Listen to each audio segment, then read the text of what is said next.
முதலமைச்சர் செல்வி ஜெயலலிதா உத்தரவுப்படி ஈரோடு மாவட்டம் பவானிசாகர் அணையிலிருந்து அரக்கன்கோட்டை, தடப்பள்ளி மற்றும் காளிங்கராயன் வாய்க்கால் பழைய ஆயக்கட்டு நிலங்களின் முதல்போக பாசனத்திற்கு தண்ணீர் திறக்கப்பட்டது.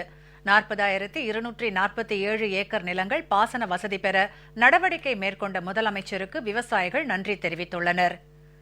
ஈரோடு மாவட்டம் பவானிசாகர் அணையிலிருந்து அரக்கன்கோட்டை, தடப்பள்ளி வாய்க்கால்கள் மற்றும் காளிங்கராயன் வாய்க்கால் பழைய ஆயக்கட்டு நிலங்கள் ஆகியவற்றின் முதல்போக பாசனத்திற்கு தண்ணீர் திறந்துவிடுமாறு விவசாயிகள் விடுத்த கோரிக்கையை ஏற்று இன்று முதல் தண்ணீர் திறக்க முதலமைச்சர் செல்வி ஜெயலலிதா ஏற்கனவே உத்தரவிட்டிருந்தார். அதன்படி பவானிசாகர் அணையிலிருந்து முதல்போக பாசனத்திற்கு இன்று காலை தண்ணீர் திறக்கப்பட்டது. இந்த நிகழ்ச்சியில் ஈரோடு மாவட்ட ஆட்சியர் முனைவர் எஸ். பிரபாகர், மேயர் மற்றும் பொதுப்பணித்துறை அதிகாரிகள் பங்கேற்றனர். பொங்கி வந்த தண்ணீரை அதிகாரிகளும் விவசாயிகளும் மலர் தூவி வரவேற்றனர்.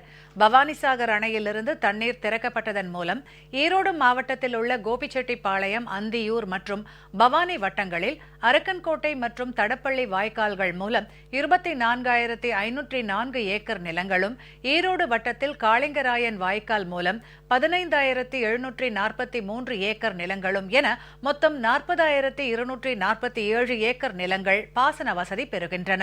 இதற்காக முதலமைச்சர் செல்வி ஜெயலலிதாவுக்கு விவசாயிகள் நெஞ்சார்ந்த நன்றி தெரிவித்துள்ளனர். மாண்புமிகு தமிழக முதல்வர் புரட்சி தலைவி அம்மா அவர்களுடைய ஆணைப்படி இன்றைய தினம் தடப்பள்ளி, அரக்கன்கோட்டை பாசன பகுதியில் 24,500 ஏக்கர் பாசனம் பெறுகின்ற வகையிலே தண்ணீர் திறந்துவிட்டவைக்காக இந்த பகுதி விவசாயிகள் சார்பாகவும் விவசாய சங்கத்தின் சார்பாகவும் உளமார்ந்த நன்றியினை தெரிவித்துக் கொள்கிறோம். மாண்புமிகு தமிழக முதல்வர் அவர்கள் நீர் திறப்பதற்காக உத்தரவிட்டிருக்கிறார்கள். அதற்காக கோடான கோடி நன்றிகளை தமிழக விவசாயிகள் சங்கமும், தடப்பள்ளி, அரக்கன்கோட்டை விவசாயிகள் சங்கமும் தெரிவித்துக் கொள்கிறது.